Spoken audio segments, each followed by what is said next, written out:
आज की क्लास में हम उच्चतम न्यायालय की न्यायिक पुनरावलोकन की शक्ति, न्यायिक सक्रियता तथा जनहित याचिका पर चर्चा करेंगे। आप जानते हो भारत में सरकार के 3 अंग होते हैं, कार्यपालिका, विधायिका और न्यायपालिका। तो कार्यपालिका और विधायिका तो किसी न किसी राजनीतिक दल से जुड़े हुए होते हैं। उनमें जो सदस्य काम करते हैं, उनके राजनीतिक हित होते हैं, वो विभिन्न दलों से जुड़े हुए होते हैं। इसलिए कई बार उनके द्वारा जो कार्य किए जाते हैं वो संविधान और विधि के विपरीत चले जाते हैं, क्योंकि उनको अपने दलीय हितों का ध्यान रखना पड़ता है। जबकि जो न्यायपालिका होती है वो तटस्थ और निष्पक्ष संस्था होती है। ऐसा माना जाता है कि न्यायपालिका के दलीय हित नहीं होते हैं। इसलिए कार्यपालिका और व्यवस्थापिका को संविधान और विधि के विरुद्ध जाने से रोकने के लिए न्यायपालिका के पास एक विशेष शक्ति होती है। न्यायपालिका उनके कार्यों को नियंत्रित कर सकती है, उनके कार्यों की समीक्षा कर सकती है, जिसे क्या बोलते हैं, न्यायिक पुनरावलोकन बोलते हैं। अब न्यायपालिका के पास ये शक्ति क्यों होती है? क्योंकि संविधान के संरक्षण का अधिकार अंतिमतः न्यायालय के पास ही होता है। इसलिए कोई भी ऐसा कार्य चाहे सरकार के द्वारा किया जाए या व्यवस्थापिका के द्वारा किया जाए, उन पर नियंत्रण रखने का कार्य किसको दिया गया है? संविधान के द्वारा न्यायपालिका को दिया गया है। तो न्यायपालिका के द्वारा कार्यपालिका और विधायिका के कार्यों की समीक्षा करना या उनके कार्यों की जांच करने की जो शक्ति होती है उसको क्या बोलते हैं? न्यायिक पुनरावलोकन बोलते हैं। दूसरा आता है न्यायिक सक्रियता। न्यायिक सक्रियता का मतलब होता है न्यायपालिका का ज़्यादा सक्रिय हो जाना। भाई न्यायपालिका का मुख्य कार्य तो क्या होता है? विवादों का समाधान करना होता है। लेकिन कई बार न्यायपालिका के द्वारा ऐसे निर्णय और आदेश भी दे दिए जाते हैं जो काम कार्यपालिका और विधायिका को करने होते हैं, जिनको कार्यपालिका और विधायिका के कामों में हस्तक्षेप की तरह माना जाता है। यानी जो कार्य कार्यपालिका और व्यवस्थापिका को करने होते हैं, कई बार वो कार्य न्यायपालिका अपने निर्णय के माध्यम से क्रियान्वित करवाती है। तो जिसके बारे में बोला जाता है कि न्यायपालिका सक्रिय हो गई है। न्यायपालिका के द्वारा कार्यपालिका और व्यवस्थापिका को कार्य करने के लिए बाध्य करना भी क्या कहलाता है? न्यायिक सक्रियता कहलाता है। यानी न्यायपालिका के द्वारा कई बार ऐसे आदेश और निर्णय दे दिए जाते हैं जो काम कार्यपालिका और व्यवस्थापिका को करने होते हैं। तो वो कार्य न्यायपालिका के द्वारा अपने निर्णय के माध्यम से कर दिए जाते हैं। इसलिए उसको क्या बोलते हैं? न्यायिक सक्रियता बोलते हैं, जुडिशियल एक्टिविज्म बोलते हैं। न्यायिक पुनरावलोकन को क्या बोलते हैं? जुडिशियल रिव्यू, जुडिशियल रिव्यू बोलते हैं। और न्यायिक सक्रियता को क्या बोलते हैं? जुडिशियल एक्टिविज्म बोलते हैं। और तीसरा अपना आज का बिंदु है जनहित याचिका, public interest litigation. Public interest litigation, जनहित याचिका, या इसका दूसरा नाम भी होता है सोशल इंटरेस्ट लिटिगेशन, को क्या बोलते हैं? सोशल इंटरेस्ट लिटिगेशन, सामाजिक हित याचिका। दूसरा नाम क्या होता है इसका? सामाजिक हित याचिका। जैसे नाम से स्पष्ट है, भाई जो लिटिगेशन होता है उसका तो क्या अर्थ होता है? लिटिगेशन का तो अर्थ होता है विवादों के समाधान के लिए न्यायालय के पास याचिका दर्ज करवाना, लिटिगेशन होती है, याचिका होती है। जबकि यहाँ जो याचिका होती है वो जनहित के लिए दायर करवाई जाती है। तो जनहित के लिए किसी याचिका को न्यायालय के समक्ष ले जाना क्या कहलाता है? जनहित याचिका कहलाती है। या सार्वजनिक हित के लिए न्यायालय में याचिका दायर करना, या आम लोगों के या ऐसे लोग जो वंचित हैं, बच्चे हैं, बूढ़े हैं, उनके अधिकारों के लिए न्यायालय में जो लिटिगेशन दर्ज करवाई जाती है, जो याचिका दर्ज करवाई जाती है, उसको क्या बोलते हैं? जनहित याचिका बोलते हैं। और इसको शॉर्ट में PIL के नाम से जाना जाता है। तो ये 3 प्रकार के बिंदुओं का आज हम चर्चा करेंगे। तो सबसे पहले हम बात करते हैं न्यायिक पुनरावलोकन की। तो देखिए न्यायिक पुनरावलोकन का क्या अर्थ होता है। न्यायिक पुनरावलोकन की उत्पत्ति कहाँ से हुई है? न्यायिक पुनरावलोकन की उत्पत्ति अमेरिका में एक प्रसिद्ध वाद से मानी जाती है।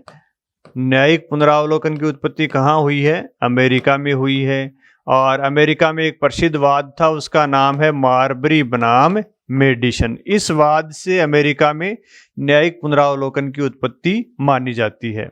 मार्बरी बनाम मेडिसन वाद था और ये वाद 1803 में आया था। इस वाद को सुनने वाले न्यायाधीश थे जॉन मार्शल। तो इस वाद के माध्यम से ये माना जाता है कि अमेरिका में न्यायिक पुनरावलोकन की उत्पत्ति हुई है। ठीक है, अब दूसरा सवाल है कि न्यायिक पुनरावलोकन का अर्थ क्या होता है। तो न्यायिक पुनरावलोकन का साधारण सा अर्थ ये होता है कि न्यायपालिका की वह शक्ति जिसके माध्यम से वो कार्यपालिका और विधायिका के कार्यों की जांच करता है या उनके कार्यों की समीक्षा करता है। न्यायपालिका के द्वारा कार्यपालिका और व्यवस्थापिका के कार्यों की जांच करना, व्यवस्थापिका के कार्यों की जांच करना क्या कहलाता है? न्यायिक पुनरावलोकन कहलाता है। या यूं कह सकते हैं कार्यपालिका और व्यवस्थापिका के कार्यों की समीक्षा करना, है ना। तो ये न्यायिक पुनरावलोकन करता कौन है? उच्चतम न्यायालय करता है। उच्च न्यायालय भी कर सकता है, अधीनस्थ न्यायालयों को न्यायिक पुनरावलोकन की शक्ति नहीं होती है। तो न्यायिक पुनरावलोकन का साधारण अर्थ यही है कि न्यायपालिका के द्वारा कार्यपालिका और व्यवस्थापिका के कार्यों की जांच करना, या यूं लिख सकते हैं कार्यों की समीक्षा करना, है ना। तो इसको क्या बोलते हैं? न्यायिक पुनरावलोकन बोलते हैं। तो न्यायिक पुनरावलोकन में पहले कार्य कौन करता है? पहले कार्य करते हैं न्याय व्यवस्थापिका और कार्यपालिका। ये कार्य करते हैं, ये कोई भी कार्य करते हैं, इसकी फिर न्यायपालिका के द्वारा जांच की जाती है। तो जांच कौन करता है? न्यायपालिका करती है। और न्यायपालिका में कौन से न्यायालय करते हैं? भाई उच्चतम न्यायालय भी कर सकता है और उच्च न्यायालय भी कर सकता है। भारत में उच्चतम न्यायालय और उच्च न्यायालय दोनों के पास क्या है? न्यायिक पुनरावलोकन की शक्ति है। यहां हम किसकी चर्चा कर रहे हैं?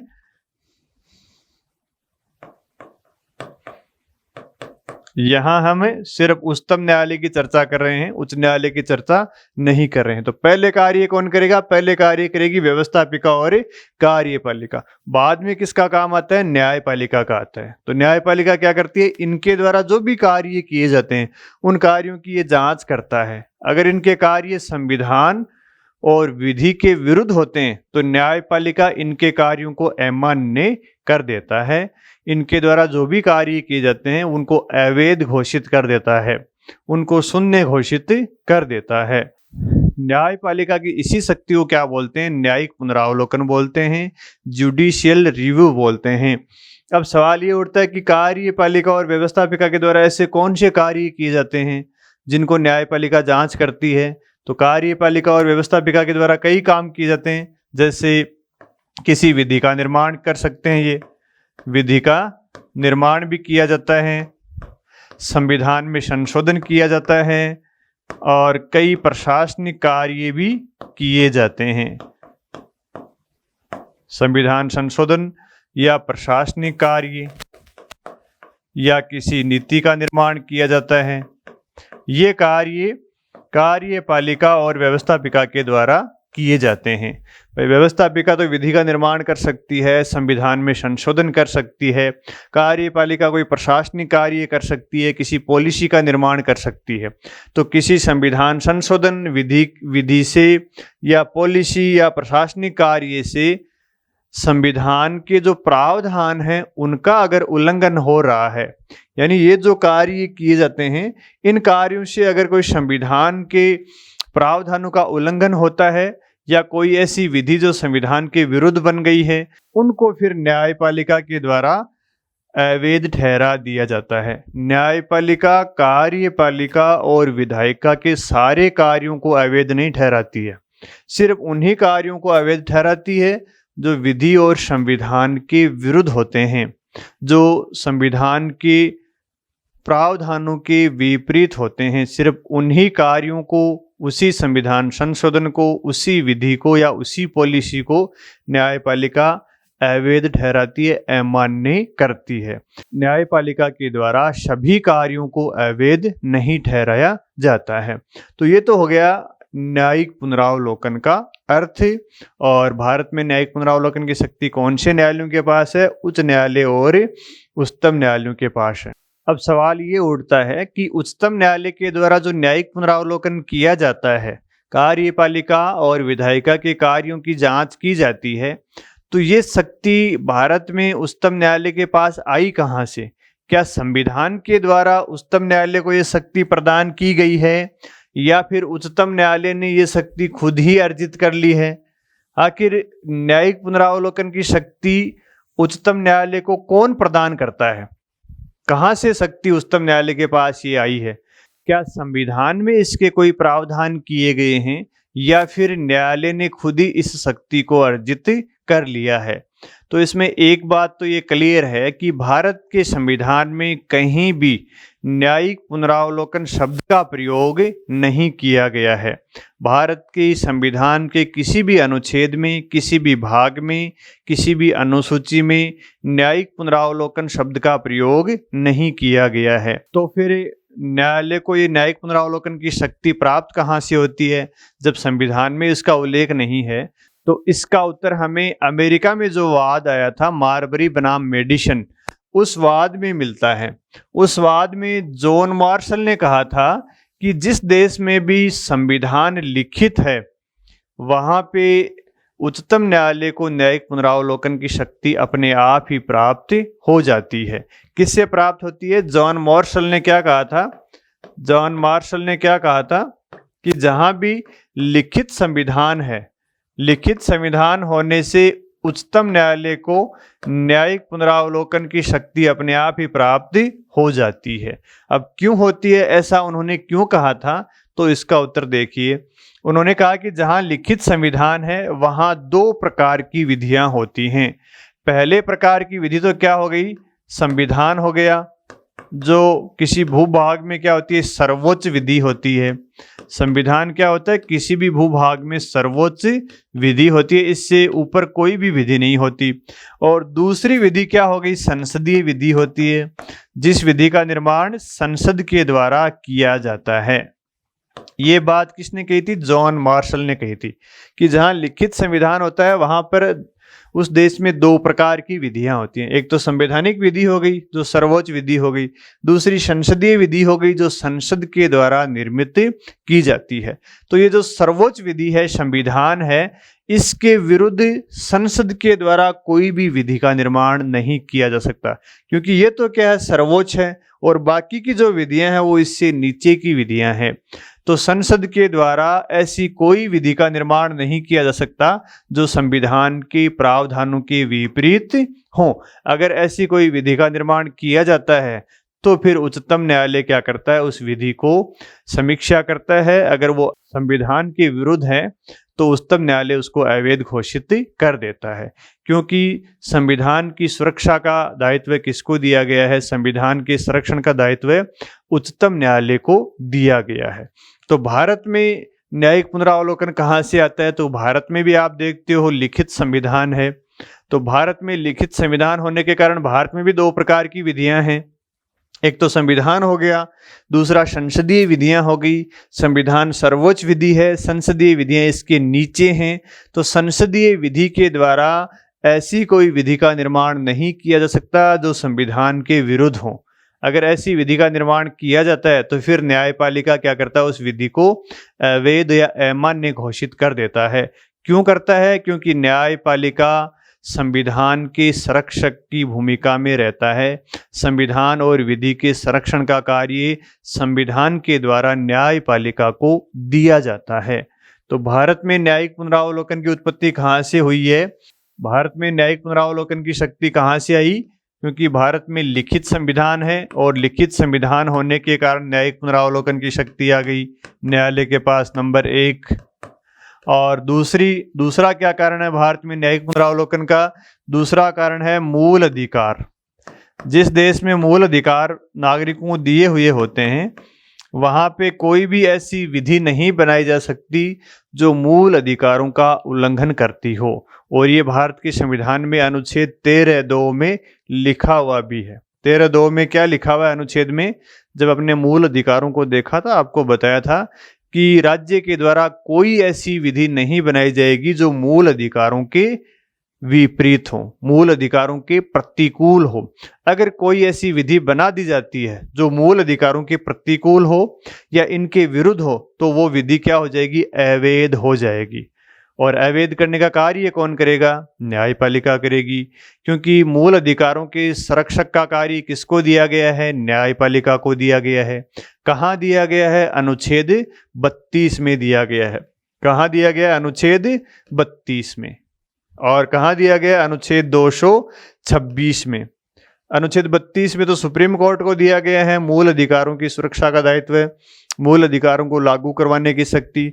और अनुच्छेद 226 के तहत उच्चतम न्यायालय या हाई कोर्ट को मूल अधिकारों को लागू करवाने की शक्ति दी गई है, जिसमें वो 5 प्रकार की रिट जारी करता है।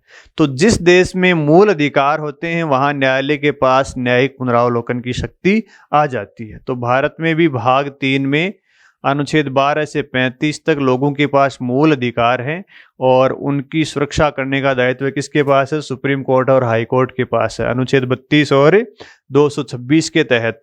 ठीक है। और अनुच्छेद 13 में भी 2 में भी ये प्रावधान किया गया है कि संसद या राज्य के द्वारा कोई ऐसी विधि नहीं बनाई जाएगी जो मूल अधिकारों के प्रतिकूल हो। ठीक है। तो भारत में न्यायिक पुनरावलोकन कहाँ से आ रहा है? समझ में आ रहा होगा, आपके लिखित संविधान के कारण आ रहे हैं, लिखित संविधान से, और दूसरा मूल अधिकारों से। और तीसरा कहाँ से आ रहा है? संविधान के प्रावधानों से आ रहा है। भारत में क्या है? संघीय शासन है, और संघीय शासन होने के कारण शक्तियों का विभाजन किया गया है संघ में और राज्यों में। संघ और राज्यों में क्या किया गया? शक्ति विभाजन किया गया है। कुछ शक्ति तो संघ को दी गई है संविधान के द्वारा, और कुछ शक्तियां राज्यों को दी गई हैं संविधान के द्वारा। तो कोई भी सरकार, चाहे संघ सरकार हो चाहे राज्य सरकार हो, वो इस शक्ति विभाजन का अगर उल्लंघन करेगी तो न्यायपालिका उसको ठीक करने का कार्य करती है, क्योंकि संघीय शासन व्यवस्था में न्यायपालिका एक तटस्थ और निष्पक्ष एम्पायर की भूमिका में रहता है। तो ये न्यायपालिका देखती है कि संघ के द्वारा राज्य के मामलों में हस्तक्षेप नहीं किया जाए और राज्य के द्वारा संघ के मामलों में हस्तक्षेप नहीं किया जाए। अगर ऐसा होता है तो न्यायपालिका इनके कार्यों को नियंत्रित करती है, इनके कार्यों की समीक्षा करती है। तो संघीय शासन व्यवस्था होने के कारण भारत में न्यायिक पुनरावलोकन है। और अनुच्छेद 245 भी आपको पता होगा, संघ को संघ सूची के विषयों पर कानून बनाने का अधिकार है, राज्यों को राज्य सूची के विषय पर कानून बनाने का अधिकार है। अब मान लीजिए संघ राज्य सूची के विषय पर कानून बनाती है या राज्य के द्वारा संघ सूची के विषय पर कानून बनाया जाता है, तो न्यायपालिका उनको ऐसा करने से रोकेगी। न्यायपालिका इन कार्यों की समीक्षा करेगी। यह अनुच्छेद 245 में कहा गया है, अनुच्छेद 245 में, कि संघ संघ सूची के विषय पर कानून बनाएगा, राज्य राज्य सूची के विषय पर कानून बनाएगा। इसी प्रकार भारत में संसदीय शासन व्यवस्था है, और संसदीय शासन व्यवस्था होने के कारण भारत में क्या है? शक्ति पृथक्करण पाया जाता है। संसदीय शासन व्यवस्था में क्या होता है? शक्ति पृथक्करण होता है। भाई सरकार के 3 अंग होते हैं, कार्यपालिका, व्यवस्थापिका और न्यायपालिका। तो सभी के कार्य अलग अलग होते हैं, सभी स्वतंत्र रूप से अपने अपने कार्य करते हैं। अब कोई अंग के द्वारा दूसरे अंगों के मामले में हस्तक्षेप किया जाएगा, जैसे कार्यपालिका व्यवस्थापिका के कार्यों में हस्तक्षेप करेगी या व्यवस्थापिका कार्यपालिका के काम में हस्तक्षेप करेगी, तो फिर कौन देखेगा इसको? न्यायपालिका ऐसा करने से रोकेगी। तो न्यायपालिका शक्ति पृथक्करण को भी बनाए रखती है। अगर किसी अंग के द्वारा उल्लंघन किया जाता है तो वो उसके कार्यों की समीक्षा करता है। तो कहने का मतलब है कि भारत में न्यायिक पुनरावलोकन आया कहाँ से है, न्यायालय को कैसे प्राप्त हुआ है, क्या संविधान में प्रत्यक्ष रूप से प्रावधान किया गया है क्या? तो उत्तर है नहीं। भारत के संविधान के किसी भी प्रावधान में न्यायिक पुनरावलोकन शब्द लिखा ही नहीं गया है। तो न्यायपालिका के पास ये आता कहाँ से है? लिखित संविधान के कारण आता है। मूल अधिकारों की रक्षा का कार्य उसको सौंपा गया है, संविधान के संरक्षण का कार्य उसको सौंपा गया है, संघीय शासन व्यवस्था होने के कारण इसको बनाए रखने का कार्य निष्पक्ष और तटस्थ एम्पायर के रूप में न्यायपालिका को सौंपा गया है। वो देखता है कि कोई अंग दूसरे अंगों के कार्यों में हस्तक्षेप तो नहीं कर रहा है। और संसदीय शासन व्यवस्था में भारत में शक्ति पृथक्करण पाया जाता है, तो इसको बनाए रखने का कार्य भी किसको सौंपा गया है? न्यायपालिका को सौंपा गया है।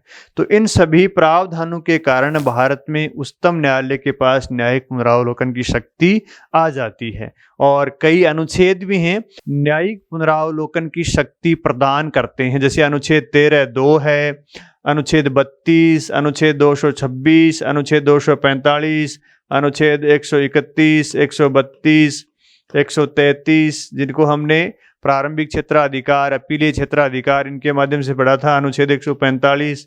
ये कई ऐसे अनुच्छेद हैं जो न्यायपालिका को न्यायिक पुनरावलोकन की अप्रत्यक्ष रूप से शक्ति प्रदान करते हैं। तो ये बात आपके समझ में आ गई होगी कि भारत में न्यायिक पुनरावलोकन कैसे प्राप्त होता है उच्चतम न्यायालय को। और दूसरा कारण क्या है? न्यायपालिका ने स्वयं भी न्यायिक पुनरावलोकन की शक्ति अर्जित की है। स्वयं कैसे अर्जित की है? देखो, न्यायपालिका के द्वारा आपको पता है एक सिद्धांत दिया गया था, आधारभूत ढांचे का सिद्धांत। आधारभूत ढांचे का सिद्धांत न्यायपालिका के द्वारा ये सिद्धांत केशवानंद भारतीवाद में दिया था। केशवानंद भारती वाद 1973 में आधारभूत ढांचे का सिद्धांत न्यायालय के द्वारा दिया गया था। और इस आधारभूत ढांचे के सिद्धांत के माध्यम से न्यायालय ने, भारत के उच्चतम न्यायालय ने यह कहा कि न्यायिक पुनरावलोकन की शक्ति संविधान का आधारभूत ढांचा है। इसमें न्यायालय ने क्या कहा था कि न्यायिक पुनरावलोकन की शक्ति, न्यायिक पुनरावलोकन संविधान का आधारभूत ढांचा है। संविधान का क्या है? आधारभूत ढांचा है। तो इसका मतलब क्या हुआ? न्यायपालिका ने खुद ने भी ये अर्जित किया है। कौन से केस के माध्यम से? कौन से वाद के माध्यम से? केशवानंद भारतीवाद के माध्यम से न्यायालय ने न्यायिक पुनरावलोकन की शक्ति अर्जित कर ली। कैसे? उन्होंने न्यायिक पुनरावलोकन की जो शक्ति होती है उसको आधारभूत ढांचे का सिद्धांत माना था, आधारभूत ढांचे का भाग माना था। आधारभूत ढांचे का भाग मानने का क्या अर्थ है? कि ये संविधान की ऐसी शक्ति है जिसको बदला नहीं जा सकता, जिसको संविधान के द्वारा हटाया नहीं जा सकता, समाप्त नहीं किया जा सकता। यानी न्यायिक पुनरावलोकन की जो शक्ति है न्यायपालिका की, उसको संसद के द्वारा चाहकर भी समाप्त नहीं किया जा सकता। क्यों? क्योंकि ये आधारभूत ढांचे का भाग है। और आधारभूत ढांचा क्या होता है? आधारभूत ढांचे की संकल्पना भारत में न्यायपालिका के द्वारा दी गई है। और कौन से वाद में दी थी? केशवानंद भारतीवाद में दी थी। इसको न्यायालय ने परिभाषित किया है क्या? तो न्यायालय ने इसको परिभाषित नहीं किया है कि आधारभूत ढांचा क्या होता है। तो फिर न्यायालय ने क्या किया? न्यायालय ने इसके तत्व बताए हैं कि ये तत्व आधारभूत ढांचे के भाग हैं। तो सरकार के द्वारा पूछा गया कि भाई इसको आप एक बार में ही बता दो कि आधारभूत ढांचे के भाग कौन कौन से हैं। तो न्यायपालिका ने कहा कि नहीं, हम केस दर केस बताते जाएंगे। जब हमारे सामने कोई मामला आएगा तो हम बता देंगे कि आधारभूत ढांचे का भाग है या नहीं है। तो न्यायालय ने न तो कभी इसको परिभाषित किया, न कभी इसके सारे तत्व एक साथ बताए। अलग अलग केसों में, अलग अलग वादों में अलग अलग तत्वों को आधारभूत ढांचे के भाग बताया था। जैसे केशवानंद भारतीवाद में न्यायिक पुनरावलोकन को आधारभूत ढांचे का भाग बताया था, और संविधान की सर्वोच्चता को इसी वाद में आधारभूत ढांचे का भाग बताया था।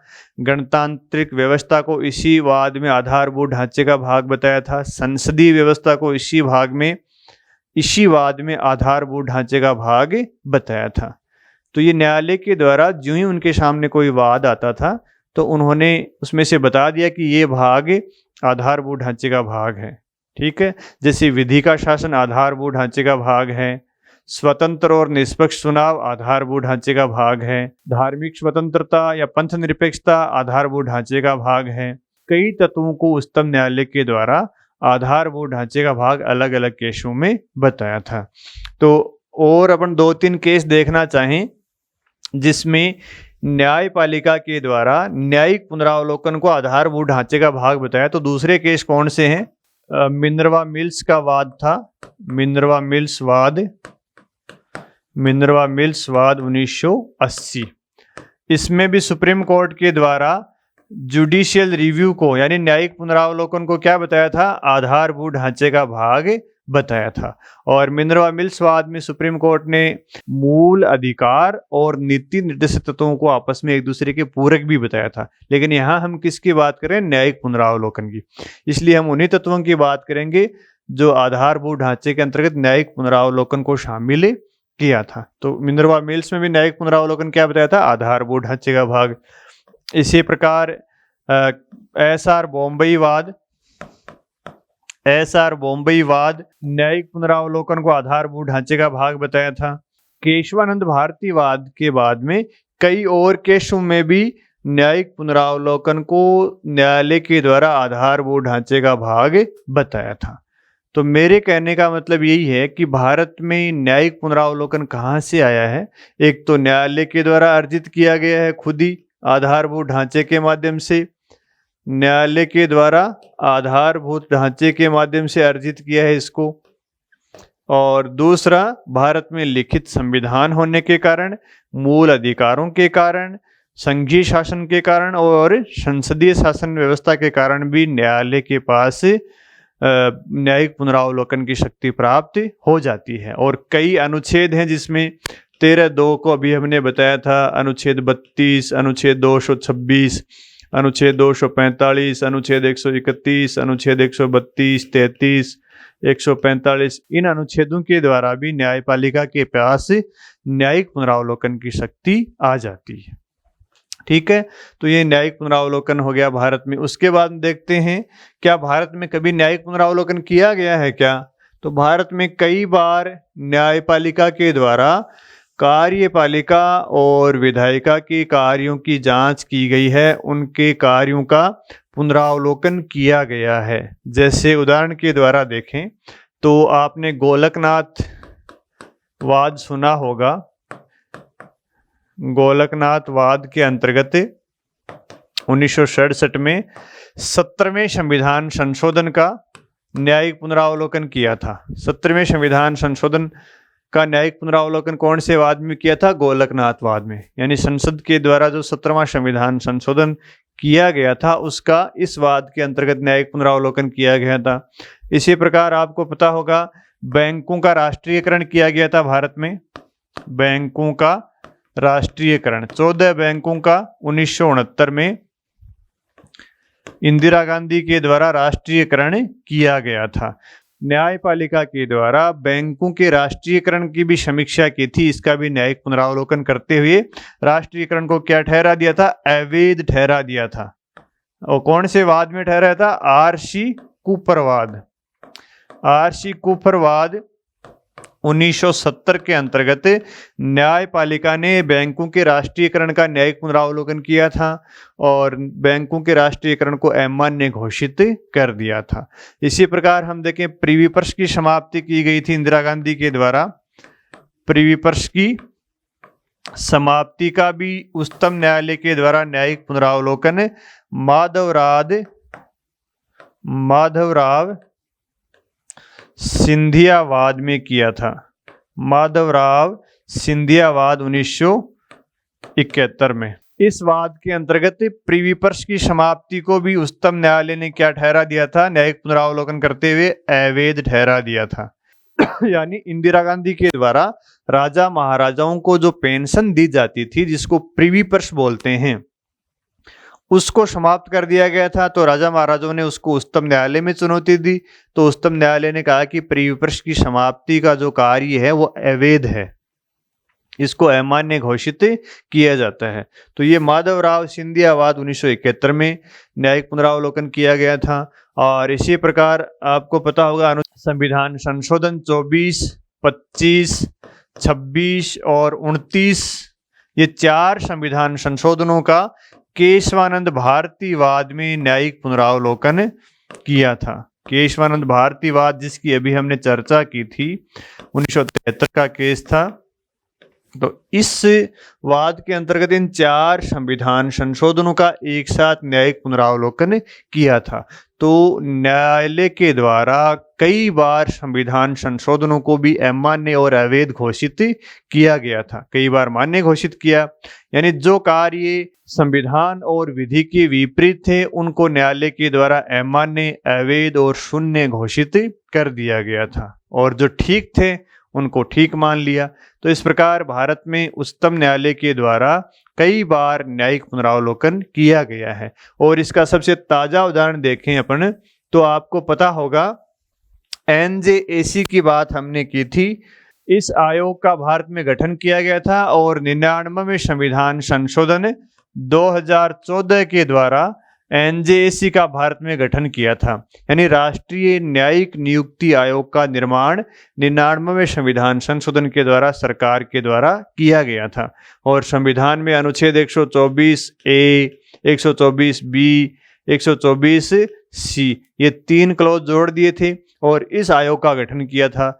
लेकिन न्यायपालिका के द्वारा इस संविधान संशोधन और इन अनुच्छेदों का क्या किया, समीक्षा की गई थी, यानी पुनरावलोकन किया गया। यानी 99वें संविधान संशोधन को उच्चतम न्यायालय ने न्यायिक स्वतंत्रता के विरुद्ध मानते हुए, यानी संविधान और विधि के विरुद्ध मानते हुए अवैध घोषित कर दिया था। क्योंकि 99वें संविधान संशोधन के द्वारा जो आयोग का गठन किया गया था, इसमें न्यायपालिका में राजनीतिक हस्तक्षेप बढ़ने की संभावना थी, जिससे न्यायिक स्वतंत्रता प्रभावित हो रही थी।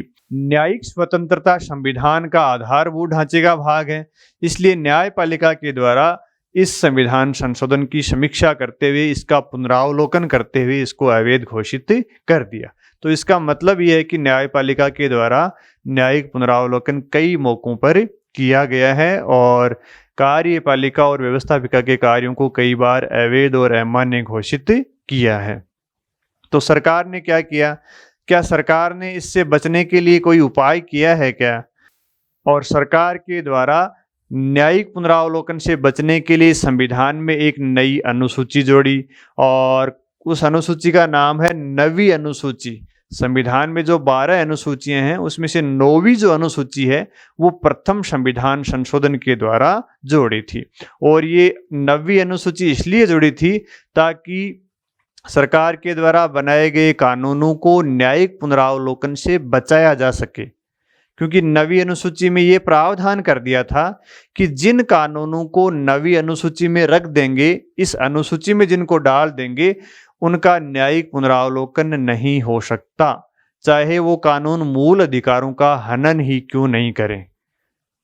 तो 9वीं अनुसूची संविधान में इसीलिए जोड़ी गई थी ताकि न्यायालय की न्यायिक पुनरावलोकन की शक्ति से बचा जा सके। तो 9वीं अनुसूची प्रथम संविधान संशोधन के द्वारा जोड़ी थी। प्रथम संविधान संशोधन अधिनियम 1951 के द्वारा जोड़ी थी। 9वीं अनुसूची प्रथम संविधान संशोधन 1951 के द्वारा जोड़ी थी और इसके द्वारा संविधान में अनुच्छेद 31B भी जोड़ा गया था और ये प्रावधान कर दिया था कि कोई कानून अगर 9वीं अनुसूची में डाल दिया जाता है तो उसका न्यायिक पुनरावलोकन न्यायालय नहीं कर सकता। तो साधारण भाषा में यही है कि न्यायालय की न्यायिक पुनरावलोकन की शक्ति से बचने के लिए संविधान में 9वीं अनुसूची सरकार के द्वारा जोड़ी थी और इसको प्रथम संविधान संशोधन के द्वारा जोड़ा गया था। तो अब जो भी कानून सरकार के द्वारा या संसद के द्वारा 9वीं अनुसूची में डाल दिया जाता है उनका न्यायिक पुनरावलोकन नहीं हो सकता। लेकिन ये स्थिति लंबे समय तक नहीं चली। केशवानंद भारतीवाद में सुप्रीम कोर्ट के द्वारा कहा गया कि जो कानून 9वीं अनुसूची में हैं उनका भी न्यायिक पुनरावलोकन हो सकता है अगर वो कानून मूलभूत ढांचे का उल्लंघन करते हैं। सरकार ने तो न्यायिक पुनरावलोकन से बचने के लिए कौन सी अनुसूची जोड़ दी? क्या कार्य किया? संविधान में 9वीं अनुसूची जोड़ दी। सरकार ने तो 9वीं अनुसूची जोड़ दी, लेकिन केशवानंद भारतीवाद में उच्चतम न्यायालय ने क्या कहा कि भाई कोई भी कानून न्यायिक पुनरावलोकन की शक्ति से बच नहीं सकता अगर वो कानून संविधान के मूल ढांचे का उल्लंघन कर रहा है। तो नवी अनुसूची 1951 में जोड़ी थी। भाई भूमि सुधार और जमींदारी उन्मूलन जैसे कानूनों को न्यायिक पुनरावलोकन से बचाने के लिए नवी अनुसूची में डाला गया था, क्योंकि देश जब आज़ाद हुआ था तो भूमि कुछ ही लोगों के पास थी, बहुत सारे लोग भूमिहीन थे, कुछ लोगों के पास बहुत सारी जागीरें थी। तो उन जागीरों को सरकार के द्वारा जब अधिग्रहण किया गया तो वो लोग संपत्ति के अधिकार के विरुद्ध इसको मानकर और न्यायालय में चले गए। तो सरकार के द्वारा भूमि सुधार कानून और जमींदारी उन्मूलन कानूनों को न्यायपालिका की पुनरावलोकन की शक्ति से बचाने के लिए अनुसूची का निर्माण किया था। तो उस समय तो न्यायपालिका ने मान लिया था, लेकिन 1971 में केशवानंद भारती वाद में न्यायालय ने कहा कि भाई नवी अनुसूची का भी क्या होगा, नवी अनुसूची का भी न्यायिक पुनरावलोकन हो सकता है, क्योंकि न्यायिक पुनरावलोकन क्या है, संविधान का आधारभूत ढांचा है और कोई भी ऐसा कानून या विधि जो संविधान के आधारभूत ढांचे का उल्लंघन करता है उसका हम पुनरावलोकन करेंगे। केशवानंद भारती वाद में उच्चतम न्यायालय ने कहा कि भाई न्यायिक पुनरावलोकन की शक्ति है ना, जुडिशियल रिव्यू की शक्ति, वो संविधान का आधारभूत ढांचा है, कोई भी कानून इससे बच नहीं सकता। अगर उस कानून के द्वारा संविधान के मूलभूत ढांचे का उल्लंघन होता है तो उसका भी न्यायिक पुनरावलोकन हो सकता है। तो वर्तमान में स्थिति क्या है, क्या नवी अनुसूची में डाले गए कानूनों का न्यायिक पुनरावलोकन हो सकता है या नहीं हो सकता? बिल्कुल हो सकता है। और इसी निर्णय को 2007 में भी आई.आर. कोइलोवाद में न्यायपालिका ने दोहराया और कहा कि 1973 के बाद में जो भी कानून नवी अनुसूची में डाले गए हैं, 1973 के बाद में नवी अनुसूची में डाले गए कानूनों का क्या हो सकता है, न्यायिक पुनरावलोकन हो सकता है, न्यायिक पुनरावलोकन हो सकता है। यानी जो बात केशवानंद भारती वाद में कही थी वही आई.आर. कोइलोवाद में 2007 में कही थी कि भाई जो कानून आप नवी अनुसूची में डाल दोगे उनका भी न्यायिक पुनरावलोकन होगा। जबकि नवी अनुसूची का निर्माण ही इसीलिए किया गया था ताकि उनको न्यायिक पुनरावलोकन से बचाया जा सके, न्यायालय की जांच से बचाया जा सके। लेकिन आई.आर. कोइलोवाद 2007 में भी ये कहा कि भाई नवी अनुसूची में डाले गए कानूनों का भी क्या हो सकता है, न्यायालय जांच सकता है, उनका भी न्यायिक पुनरावलोकन हो सकता है। जो बात केशवानंद भारती वाद में 1973 में कही थी उन्हीं को इस वाद में रिपीट किया गया। अब सवाल ये उठता है कि नवी अनुसूची में डाले गए कानूनों का न्यायिक पुनरावलोकन की बात न्यायालय ने क्यों कही? क्योंकि भाई नवी अनुसूची को जोड़ने का जो मूलभूत उद्देश्य था ना, वो था कि जमींदारी प्रथा के उन्मूलन से संबंधित कानून और भूमि सुधार के कानूनों को न्यायालय के पुनरावलोकन से बचाने के लिए इस सूची का निर्माण किया गया था। तो उस समय तो न्यायालय ने इस बात को मान लिया कि सरकार के द्वारा सामाजिक न्याय की स्थापना के लिए इन कानूनों को न्यायिक पुनरावलोकन से बचाने के लिए नवी अनुसूची का निर्माण किया था। लेकिन वर्तमान में भूमि सुधार और जमींदारी उन्मूलन से संबंधित कानूनों के अलावा आरक्षण से संबंधित कानून, निवारक नजरबंदी से संबंधित कानून, इस प्रकार के कानून भी नवी अनुसूची में डाले जाने लगे। पर्यावरण सुधार से संबंधित कानून भी यहाँ डाले जाने लगे। यानी जिस उद्देश्य के लिए नवी अनुसूची का निर्माण किया गया था उसके अलावा अन्य प्रकार के कानून भी सरकार यहाँ पे जोड़ने लगी थी। उन कानूनों को भी न्यायिक पुनरावलोकन से बचाने का प्रयास शुरू करने लगी। इसलिए न्यायालय ने कहा कि भाई जिस उद्देश्य के लिए आपने इसका निर्माण किया था उस उद्देश्य से अलग भी आप इसका प्रयोग कर रहे हो, इसलिए अब इसका क्या होगा, न्यायिक पुनरावलोकन होगा। और कब से होगा? 1973 के बाद जो भी कानून इसमें डाले गए हैं उन सब का न्यायिक पुनरावलोकन हो सकता है। वर्तमान में इसमें लगभग 284 के लगभग कानून डाले गए हैं, जिसमें भूमि सुधार से संबंधित कानून भी हैं, संसद के द्वारा बनाए गए कुछ कानून भी हैं, आरक्षण के कानून भी हैं, निवारक नजरबंदी के कानून भी डाले गए हैं। तो वर्तमान में स्थिति है कि नवी अनुसूची में डाले गए कानूनों का भी न्यायिक पुनरावलोकन हो सकता है। इसके बाद में अगला अपना जो बिंदु है वो है न्यायिक सक्रियता। तो न्यायिक सक्रियता का क्या अर्थ है? देखो, न्यायिक सक्रियता का क्या मतलब होता है। न्यायिक सक्रियता का अर्थ है कि न्यायपालिका के द्वारा कार्यपालिका और व्यवस्थापिका के कार्यों में हस्तक्षेप करना। न्यायपालिका क्या करती है? न्यायपालिका के द्वारा कार्यपालिका और व्यवस्थापिका के कार्यों में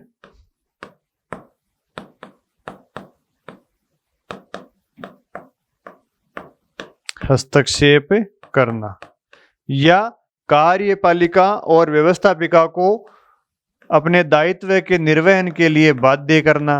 दायित्व निर्वहन के लिए बाध्य करना क्या कहलाता है? न्यायिक सक्रियता कहलाता है। यानी जो कार्य कार्यपालिका और व्यवस्थापिका को करने होते हैं, उन कार्यों को अब कौन करने लग गया? न्यायपालिका करने लग गया, जिसको क्या बोलते हैं? न्यायिक सक्रियता बोलते हैं। भाई संविधान और विधि के माध्यम से जो कार्य कार्यपालिका को करने हैं, व्यवस्थापिका को करने हैं, उन कार्यों को अब कौन करने लग गया? धीरे धीरे न्यायपालिका के द्वारा किया जाने लगा। तो न्यायपालिका की इस भूमिका को क्या बोलते हैं? न्यायिक सक्रियता बोलते हैं। भाई न्यायपालिका का कार्य तो क्या होता है? विवादों का समाधान होता है। न्यायपालिका अगर पॉलिसी निर्माण में दखल अंदाजी दे दे, न्यायपालिका कह दे कि भ्रष्टाचार कम करो, प्रदूषण को कम फैलाओ, प्रशासन में सुधार करो, पुलिस में सुधार करो, दिवाली पे पटाखे मत छोड़ो, ये काम पॉलिसी से संबंधित हैं। ये सारे काम कार्यपालिका के कार्य हैं। अगर इस प्रकार के आदेश न्यायपालिका के द्वारा दिए जाते हैं तो उनको क्या मानते हैं? कार्यपालिका के कामों में हस्तक्षेप मानते हैं। तो जुडिशियल एक्टिविज्म का क्या अर्थ होता है? न्यायिक सक्रियता का क्या अर्थ होता है? कार्यपालिका और विधायिका के कार्यों में न्यायपालिका के द्वारा हस्तक्षेप करना, या कार्यपालिका और विधायिका को अपने दायित्व निर्वहन के लिए बाध्य करना, इसको न्यायिक सक्रियता बोलते हैं। या इसको हम यूं भी कह सकते हैं कि सामाजिक न्याय स्थापित करने के लिए जो कार्य न्यायपालिका को दिए हैं उनसे आगे बढ़कर भूमिका का निर्वहन करना। भाई जो कार्य न्यायपालिका को दिए गए हैं उनसे आगे बढ़कर कार्य करना, उनसे ज्यादा कार्य करना, उसको भी क्या बोलते हैं? न्यायिक सक्रियता बोलते हैं। तो न्यायपालिका के द्वारा ऐसे कौन कौन से कार्य किए जाते हैं जिसको हम न्यायिक सक्रियता बोलते हैं? वो कौन कौन से ऐसे कार्य कर रही है जिसको हम बोलते हैं कि न्यायपालिका ज्यादा सक्रिय हो रही है? तो आइए देखते हैं कुछ उदाहरण। तो न्यायपालिका का जो न्यायिक सक्रियता का रूप है वो हमारे सामने दो रूपों में सामने आता है। एक तो संवैधानिक रूप में आता है, दूसरा नीति निर्माण के रूप में आता है, और तीसरा आता है नागरिकों के अधिकारों के विस्तार के रूप में। भाई नागरिकों को अधिकार देना नहीं देना किसका काम है? कार्यपालिका का काम है, व्यवस्थापिका का काम है। न्यायपालिका तो जो अधिकार दिए गए हैं उन अधिकारों की रक्षा कर सकती है, लेकिन यहाँ तो न्यायपालिका खुद ही लोगों को और समूहों को अधिकार दे रही है। तो इसको क्या बोलते हैं? न्यायिक सक्रियता बोलते हैं। भाई अधिकार देने का काम संसद देगी या सरकार देगी, न्यायपालिका तो उनकी रक्षा करने का कार्य करेगी, लेकिन न्यायपालिका के द्वारा खुद ही उनको अधिकार प्रदान किए जा रहे हैं, जिसको क्या बोलते हैं? न्यायिक सक्रियता बोलते हैं। तो संवैधानिक रूप में कैसे न्यायिक सक्रियता बढ़ रही है? तो देखिए, आप जानते हो संविधान में संशोधन करने की शक्ति किसके पास है? संविधान संशोधन की शक्ति किसके पास है? संविधान को संशोधन करने की शक्ति संसद के पास है। ठीक है, संसद संविधान में संशोधन करती है। लेकिन आप जानते हो केशवानंद भारतीवाद में उच्चतम न्यायालय के द्वारा संसद की संविधान में संशोधन करने की शक्ति पर एक प्रतिबंध लगा दिया, और वो प्रतिबंध किस रूप में लगाया? आधारभूत ढांचे के रूप में। आधारभूत ढांचे के रूप में न्यायालय ने कहा कि संसद संविधान में संशोधन तो कर सकती है, लेकिन वो आधारभूत ढांचे का उल्लंघन नहीं कर सकती। यानी संविधान में संशोधन करने की शक्ति किसके पास है? संसद के पास है। संविधान ने संसद को शक्ति दी है, लेकिन यहाँ पे न्यायालय ने संसद की संविधान में संशोधन करने की शक्ति पर भी प्रतिबंध लगा दिया। कैसे? आधारभूत ढांचे के सिद्धांत के माध्यम से। ये काम तो संसद का था, लेकिन प्रतिबंध कौन लगा रही है? न्यायालय के द्वारा लगाया जा रहा है। तो इसको क्या बोलते हैं? न्यायिक सक्रियता बोलते हैं। दूसरा देख लो उदाहरण, न्यायाधीशों की नियुक्ति। न्यायाधीशों की नियुक्ति का कार्य संविधान ने किसको सौंपा है? राष्ट्रपति को सौंपा है। न्यायाधीशों की नियुक्ति कौन करेगा? राष्ट्रपति करेगा, या यूं कह सकते हैं कार्यपालिका करेगी।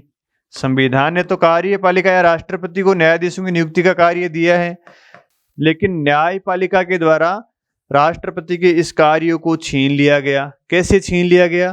भाई संविधान में न्यायाधीशों की नियुक्ति का अधिकार किसका है? कार्यपालिका का है, यानी राष्ट्रपति का है। लेकिन वर्तमान में न्यायाधीशों की नियुक्ति किसके माध्यम से हो रही है? कॉलेजियम के माध्यम से हो रही हैं। किसके माध्यम से हो रही हैं? कॉलेजियम के। और कॉलेजियम में कौन लोग बैठे हैं? कॉलेजियम में न्यायाधीश बैठे हैं। इसका मतलब हुआ कि न्यायाधीशों की नियुक्ति वर्तमान में किसके द्वारा की जाती है? न्यायाधीशों की सलाह के आधार पर राष्ट्रपति के द्वारा की जाती है। जबकि संविधान में न्यायाधीशों की नियुक्ति किसको प्रदान की थी? इनको प्रदान की थी। और न्यायपालिका ने कॉलेजियम के माध्यम से इनकी शक्ति को न्यायाधीशों को प्रदान कर दी। तो ये भी न्यायिक सक्रियता हम कह सकते हैं। भाई संविधान ने तो नियुक्ति की शक्ति इनको दी है, और करने कौन लगे आजकल? कॉलेजियम के माध्यम से न्यायाधीश। भाई जो न्यायाधीश कहेंगे उन्हीं की नियुक्ति राष्ट्रपति के द्वारा की जाती है। न्यायाधीश मना कर देंगे, उनकी नियुक्ति राष्ट्रपति नहीं कर सकता। तो इसको भी क्या बोलते हैं? न्यायिक सक्रियता बोलते हैं। तीसरा उदाहरण देखो, न्यायिक सक्रियता का तीसरा उदाहरण है स्पीकर के कार्यों का पुनरावलोकन। जो लोकसभा के अध्यक्ष होते हैं या स्पीकर होते हैं, उनके कार्यों का भी क्या किया जाने लगा? न्यायालय के द्वारा पुनरावलोकन किया जाने लगा। भाई कोई विधेयक धन विधेयक है या नहीं है, इस विधेयक पर अंतिम निर्णय कौन करता है? स्पीकर ही करता है। लेकिन न्यायपालिका कहती है हम भी इसको देखेंगे। जैसे आधार अधिनियम का जो निर्णय था स्पीकर का कि उसको धन विधेयक के रूप में प्रस्तुत किया जाए, उसको भी न्यायालय में चुनौती दी गई थी। और स्पीकर के द्वारा दल बदल अधिनियम के अंतर्गत जो निर्णय लिए जाते हैं उनका भी न्यायालय के द्वारा न्यायिक पुनरावलोकन किया जाता है। यानी स्पीकर को जो कार्य दिए जा रहे हैं उनका भी न्यायपालिका जांच कर रही है।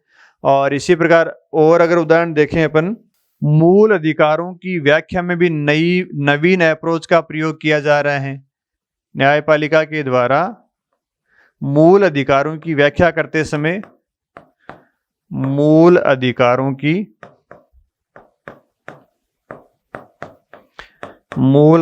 की व्याख्या में नवीन अप्रोच का प्रयोग किया जा रहा है। नवीन दृष्टिकोण का प्रयोग किया जा रहा है। नवीन दृष्टिकोण का प्रयोग किया जा रहा है। वर्तमान में जो मूल अधिकारों की व्याख्या की जा रही है न्यायालय के द्वारा, तो उसमें न्यायालय के द्वारा विधि द्वारा स्थापित प्रक्रिया के स्थान पर विधि की उचित प्रक्रिया के आधार पर निर्णय दिए जा रहे हैं। यानी न्यायपालिका मूल अधिकारों की जब व्याख्या करती है उससे संबंधित विवाद की, तो वो विधि की उचित प्रक्रिया के माध्यम से निर्णय दे रही है। अगला जो न्यायपालिका का न्यायिक सक्रियता का स्वरूप है वो है न्यायिक विधायन के रूप में हमारे सामने आता है। न्यायिक विधायन के रूप में, यानी न्यायपालिका के द्वारा निर्णय देते समय नई विधि के निर्माण की बात भी की जाती है, जिसको क्या बोलते हैं? न्यायिक विधायन। न्यायपालिका के द्वारा विधि निर्माण की बात भी की जाती है। जैसे आपने पीयूसीएल वाद में ध्यान दिया होगा कि इस वाद में न्यायपालिका ने नोटा के प्रयोग करने की बात की थी। यानी चुनाव लड़ रहे उम्मीदवार में से अगर मतदाता किसी को भी वोट नहीं डालना चाहता है तो उसके लिए न्यायालय ने कहा कि भाई एक नोटा का बटन भी होना चाहिए। यानी मतदाता के पास ये चॉइस होनी चाहिए कि वो किसी को भी अपना वोट नहीं दे, उसके लिए एक बटन की और आवश्यकता। इसके लिए उसमें नोटा का प्रावधान जोड़ना चाहिए। नोटा का मतलब है नन ऑफ द अबव, यानी ऊपर जो उम्मीदवार हैं उनमें से किसी भी को चुनने का अधिकार मतदाता के पास होना चाहिए। तो निर्वाचन आयोग के द्वारा नोटा का प्रावधान सुप्रीम कोर्ट में दिए गए निर्णय के बाद में जोड़ा था। यानी सुप्रीम कोर्ट विधि निर्माण की भी बात करता है, तो विधि निर्माण का कार्य तो किसका होता है? संसद का होता है। लेकिन यहाँ आदेश कौन दे रहा है? न्यायालय दे रहा है कि ये काम करो वो करो। तो इसलिए इसको क्या बोलते हैं? न्यायिक सक्रियता बोलते हैं। तो न्यायिक सक्रियता किस रूप में हमने देखी? संवैधानिक रूप में। यानी संविधान में जो प्रावधान दिए गए हैं उनमें भी न्यायपालिका के द्वारा हस्तक्षेप किया जा रहा है, जो अपने आप देख रहे हैं। और दूसरा जो न्यायपालिका के द्वारा सक्रियता दिखाई जा रही है वो है नीति निर्माण के रूप में। ये तो सारे क्या चीजें हैं, संविधान में दी हुई बातें हैं।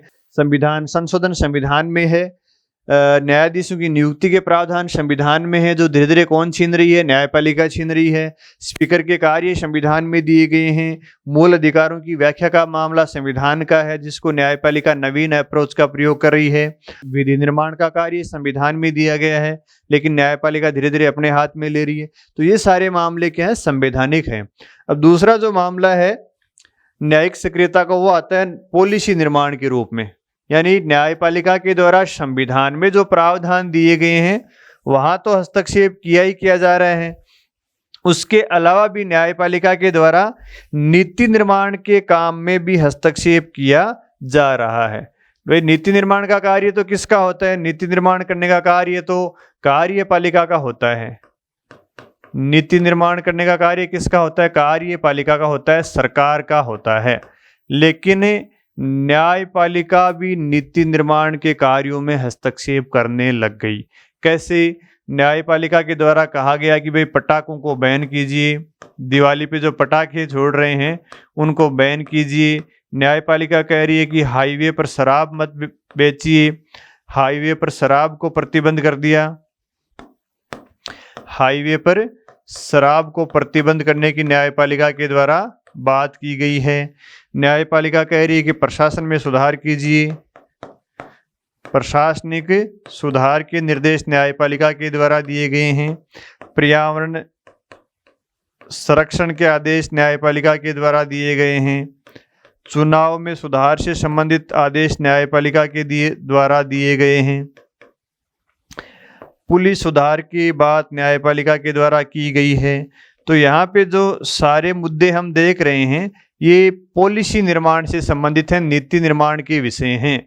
और ये सारे नीति निर्माण के विषय कार्यपालिका के हैं। भाई पटाखे चलाने चाहिए नहीं चलाने चाहिए, ये डिसाइड कौन करेगा, कार्यपालिका करेगी। हाईवे पर शराब बिके नहीं बिके, ये काम कार्यपालिका की नीति का विषय है। लेकिन यहाँ पे इनमें हस्तक्षेप कौन कर रहा है, ये सारे आदेश किसके द्वारा दिए गए हैं, ये न्यायपालिका के द्वारा दिए गए हैं।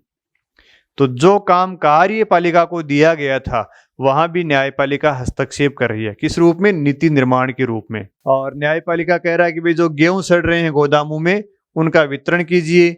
न्यायपालिका कह रही है कि सीबीआई सीधे हमें रिपोर्ट करेगी। न्यायपालिका भ्रष्टाचार पर एसआईटी के गठन की बात कह रही है, यानी भ्रष्टाचार पर आयोग का गठन करना काम सरकार का होता है, लेकिन यहाँ पे न्यायपालिका आदेश दे रही है। गेहूं वितरण का काम सरकार का है, लेकिन न्यायपालिका आदेश दे रही है। तो कहने का मतलब है न्यायपालिका के द्वारा न केवल संवैधानिक प्रावधानों में हस्तक्षेप किया जा रहा है, बल्कि न्यायपालिका के द्वारा नीति निर्माण के विषयों में भी हस्तक्षेप किया जा रहा है, जो आपके सामने हैं। ये सारे आदेश किसके द्वारा दिए गए हैं, न्यायपालिका के द्वारा दिए गए हैं। जबकि ये सारे विषय हैं किसके, ये कार्यपालिका के हैं। ये सारे काम सरकार को करने होते हैं, क्योंकि ये सारे काम किससे हैं, नीति निर्माण से जुड़े हुए हैं। और आप जानते हो नीति निर्माण का कार्य सरकार के द्वारा किया जाता है। न्यायपालिका तो विवादों का समाधान करती है। इसलिए कहा जा रहा है कि न्यायपालिका क्या है, सक्रिय हो रही है। इसको क्या बोलते हैं, न्यायिक सक्रियता बोलते हैं। यानी संवैधानिक विषयों में भी सक्रियता दिखा रही है, यहाँ भी हस्तक्षेप कर रही है, नीति निर्माण के कार्यों में भी हस्तक्षेप कर रही है। और इससे आगे बढ़कर न्यायपालिका के द्वारा नागरिकों के अधिकारों का विस्तार भी किया जा रहा है। समूह को अधिकार भी दिए जा रहे हैं, जिनको हम PIL के अंतर्गत देखेंगे। यानी जो जनहित याचिका है उसके माध्यम से भी न्यायपालिका सक्रिय हो रही है। वे जो न्यायिक सक्रियता है उसका एक स्वरूप जनहित याचिका भी है। PIL के माध्यम से न्यायपालिका के द्वारा अनुच्छेद 21 का जो जीवन का अधिकार है उसमें विस्तार किया जा रहा है। न्यायपालिका के द्वारा समूह को कई ऐसे अधिकार दिए जा रहे हैं अपने निर्णय के माध्यम से। भाई नागरिकों को अधिकार देना नहीं देना किसका काम है, सरकार और व्यवस्थापिका का काम है। लेकिन न्यायपालिका अपने निर्णयों के माध्यम से जीवन के अधिकार का विस्तार कर रही है, वंचित लोगों को सामाजिक न्याय दे रही है, वंचित लोगों के अधिकारों की रक्षा के लिए भी याचिकाएं सुन रही है, जिसको हम PIL बोलते हैं, जनहित याचिका बोलते हैं। PIL के माध्यम से भी न्यायपालिका काफी सक्रिय हो रही है। तो न्यायिक सक्रियता का एक परिणाम है PIL, जिसको क्या बोलते हैं, पब्लिक इंटरेस्ट लिटिगेशन बोलते हैं, जनहित याचिका बोलते हैं। तो आइए देखते हैं जनहित याचिका क्या होती है। जनहित याचिका को क्या बोलते हैं, public interest litigation, public interest litigation. ठीक है, अब इसका अर्थ देखते हैं अपन, पब्लिक इंटरेस्ट लिटिगेशन का अर्थ क्या होता है। पहले तो अपन देखेंगे इसका अर्थ। तो लिटिगेशन का क्या अर्थ होता है, याचिका यानी लिटिगेशन, लिटिगेशन या याचिका का क्या अर्थ होता है। तो लिटिगेशन या याचिका का क्या अर्थ होता है, जब दो पक्षों में विवाद होता है तो उस विवाद के फलस्वरूप न्यायालय में क्या करते हैं, हम याचिका दायर करते हैं। विवाद को समाधान करने के लिए न्यायालय में याचिका दायर की जाती है। लिटिगेशन का अर्थ तो आप समझ गए। लिटिगेशन किस लिए दायर की जाती है, विवादों का समाधान करने के लिए। लिटिगेशन तो विवाद का समाधान करने के लिए दायर की जाती है, विवाद का समाधान करने के लिए। ठीक है, लिटिगेशन दायर क्यों की जाती है, या विवादों का समाधान करने के लिए। लेकिन जो पब्लिक इंटरेस्ट लिटिगेशन है, जनहित याचिका है, ये विवादों का समाधान करने के लिए दायर नहीं की जाती है, ये जनता के हितों की रक्षा करने के लिए दायर की जाती है।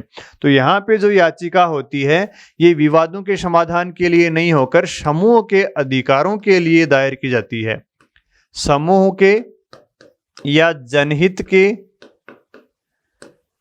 अधिकारों के लिए दायर की जाती है, समूह या जनहित के अधिकारों की रक्षा के लिए दायर की जाती है।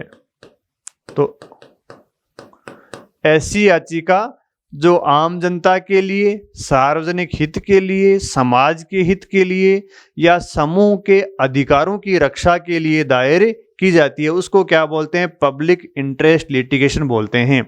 यानी यहाँ भी लिटिगेशन होती है, यहाँ भी याचिका होती है, लेकिन यहाँ पर जो याचिका होती है वो समूह के अधिकारों की रक्षा के लिए दायर की जाती है, इसलिए इसको क्या बोलते हैं, जनहित याचिका बोलते हैं। यानी जनता के हितों की रक्षा के लिए जो याचिका दर्ज की जाती है उसको क्या बोलते हैं, PIL बोलते हैं, जनहित याचिका बोलते हैं, या इसको सोशल इंटरेस्ट लिटिगेशन भी बोलते हैं, सामाजिक हित याचिका भी इसको बोला जाता है।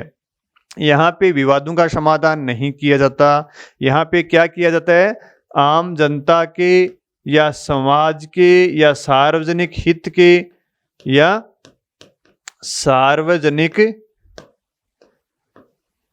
हित के लिए याचिका दर्ज की जाती है।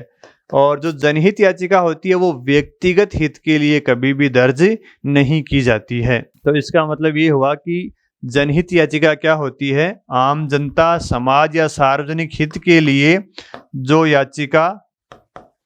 याचिका दायर की जाती है उसको क्या बोलते हैं, PIL बोलते हैं, पब्लिक इंटरेस्ट लिटिगेशन बोलते हैं। जो विवादों के समाधान के लिए नहीं दर्ज की जाती, वो जनता के या वंचित समूह के अधिकारों की रक्षा के लिए दायर की जाती है।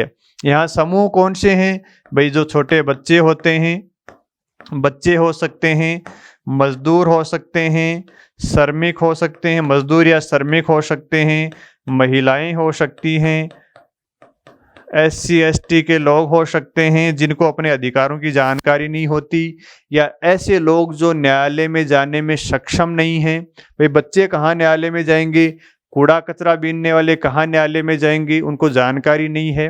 मजदूर कहाँ न्यायालय में चले जाएंगे, SC ST के लोग जिनकी अधिकारों की रक्षा नहीं हो पाती वो कहाँ न्यायालय में चले जाएंगे। तो ऐसे समूह के लिए जो याचिका दायर की जाती है उसको क्या बोलते हैं, जनहित याचिका बोलते हैं। जो इनके अधिकारों की रक्षा के लिए दायर की जाती है उसको क्या बोलते हैं, जनहित याचिका बोलते हैं। विवादों के समाधान का माध्यम नहीं होती है, ये सामाजिक न्याय प्रदान करने का माध्यम होती है। तो ये तो हो गया जनहित याचिका का अर्थ।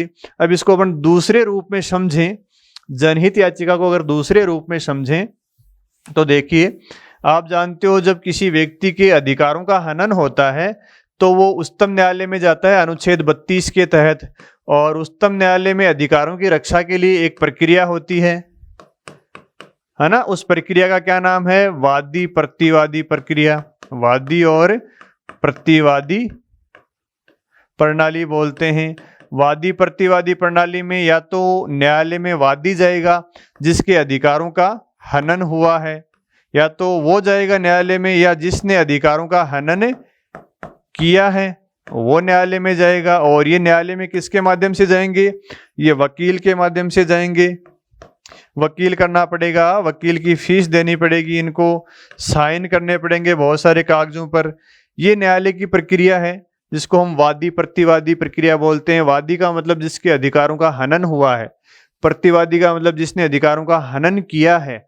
इन दोनों में से कोई व्यक्ति अपने वकील के माध्यम से न्यायालय में जाएगा। ये हमारे उच्चतम न्यायालय में अधिकारों की रक्षा की परंपरागत प्रणाली है। लेकिन इस प्रणाली में क्या होता है, जटिलताएं बहुत हैं।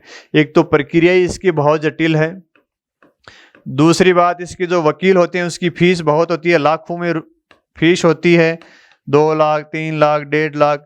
तो जो कमज़ोर वर्ग के लोग हैं, जो बच्चे हैं, जो श्रमिक हैं, जो मजदूर हैं, वंचित वर्ग के लोग हैं, कूड़ा कचरा बीनने वाले लोग हैं, SC ST के लोग हैं, उनके पास पहली बात तो अनुच्छेद 32 की जानकारी नहीं होती, दूसरी बात उनके पास पैसे नहीं होते, तीसरी बात प्रक्रिया बहुत जटिल होती है, लंबा समय लेती है, इसलिए वो अपने अधिकारों का रक्षा नहीं कर पाते हैं। यानी उच्चतम न्यायालय की जो अधिकारों की रक्षा की प्रक्रिया है वो बहुत जटिल है, बहुत महंगी है, और हमारे देश के अधिकांश लोग क्या हैं, अशिक्षित हैं, अज्ञानी हैं, इसलिए वो न्याय प्राप्त नहीं कर सकते। तो न्यायालय को जब इस बात का पता चला, न्यायालय ने जब इस समस्या को अनुभव किया, तो इन्होंने इस प्रक्रिया को क्या किया, प्रक्रिया को उन्होंने बदल दिया। और प्रक्रिया को बदलकर क्या कर दिया कि भाई अब कोई तीसरा व्यक्ति भी इन लोगों की तरफ से न्यायालय में याचिका दायर कर सकता है। तीसरा व्यक्ति कौन? न तो वादी, यानी न तो जिसके अधिकारों का हनन हुआ वो, न प्रतिवादी, न जिसने हनन किया वो। इन दोनों को छोड़कर कोई तीसरा व्यक्ति भी इन समूह के, इन वंचित वर्ग के लोगों के लिए, इन वंचित वर्ग के लोगों के लिए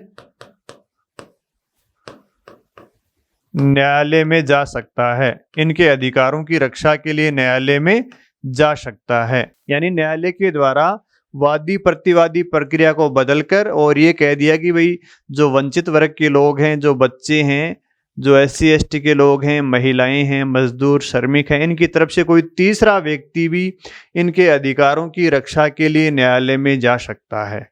यानी प्रक्रिया को क्या कर दिया, सरल कर दिया। एक तो तीसरा व्यक्ति जा सकता है न्यायालय में, और दूसरी बात है न्यायालय के द्वारा किसी पत्र को भी याचिका के रूप में माना जा सकता है। भाई अगर किसी व्यक्ति ने कोई पत्र लिख दिया न्यायाधीश को कि मेरे साथ यहाँ पे अन्याय हो रहा है, या मेरे साथ जेल में अन्याय हो रहा है, मेरे को मजदूरी नहीं मिल रही है, यानी मेरे अधिकारों का हनन हो रहा है, किसी ऐसे व्यक्ति ने न्यायाधीश को पत्र लिख दिया कि इस प्रकार मेरे अधिकारों का हनन हो रहा है, तो न्यायालय उस पत्र को भी क्या कर लेगा, याचिका मानकर उसकी सुनवाई कर लेगा। तो प्रक्रिया बदल गई। पहले आपको वकील करना होता था, फीस देनी होती थी, साइन करना होता था, अब सिर्फ एक पोस्ट कार्ड के माध्यम से भी आप अपनी याचिका को न्यायालय में दर्ज करवा सकते हो। तो प्रक्रिया सरल हो गई, महंगी भी नहीं है, और तीसरी बात, न्यायालय अब स्वतः संज्ञान भी ले सकता है। न्यायालय क्या कर सकता है, स्वतः संज्ञान भी ले सकता है। स्वतः संज्ञान कैसे लेगा? न्यायाधीश भी अखबार पढ़ते हैं, और अखबार में किसी वंचित वर्ग, SC ST, महिला, बच्चे, श्रमिकों के बारे में कोई खबर छपती है जहां उनके अधिकारों का हनन हो रहा है, तो वो न्यायाधीश स्वयं भी स्वतः संज्ञान लेकर उनके अधिकारों की रक्षा के लिए न्यायालय में सुनवाई कर सकता है। यानी अब जिस व्यक्ति के अधिकारों का हनन हो रहा है उसको खुद न्यायालय में जाने की आवश्यकता ही नहीं है। या तो न्यायाधीश अखबार के माध्यम से स्वतः संज्ञान ले लेंगे, या पोस्ट कार्ड पर लिखी हुई शिकायत को याचिका मान लेंगे, या उनकी तरफ से कोई तीसरा व्यक्ति भी न्यायालय में उनके अधिकारों की रक्षा के लिए जा सकता है। तो न्यायालय ने अपनी जो प्रक्रिया बदली, इसी का क्या नाम है, जनहित याचिका है। यानी ये जो तीसरा व्यक्ति जाएगा ये कौन होगा, या तो कोई एनजीओ हो जाएगा, या कोई सामाजिक कार्यकर्ता हो जाएगा, या समाज के काम करने वाली कोई संस्था हो जाएगी।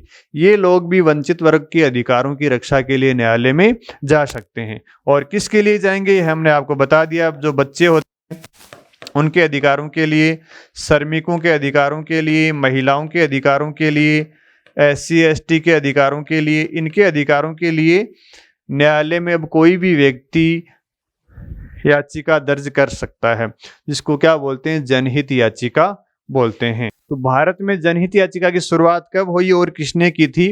भारत में जनहित याचिका की शुरुआत 1979 के हुसैन आरा वाद से शुरू हुई थी। हुसैन आरा बनाम बिहार राज्य, ये भारत में जनहित याचिका का पहला मामला आया था 1979 में। और इस समय जो न्यायाधीश थे जिन्होंने जनहित याचिका की शुरुआत की थी वो तो PN भगवती और VR कृष्णा अय्यर। इनको भारत में जनहित याचिका को शुरू करने का श्रेय दिया जाता है। किसको?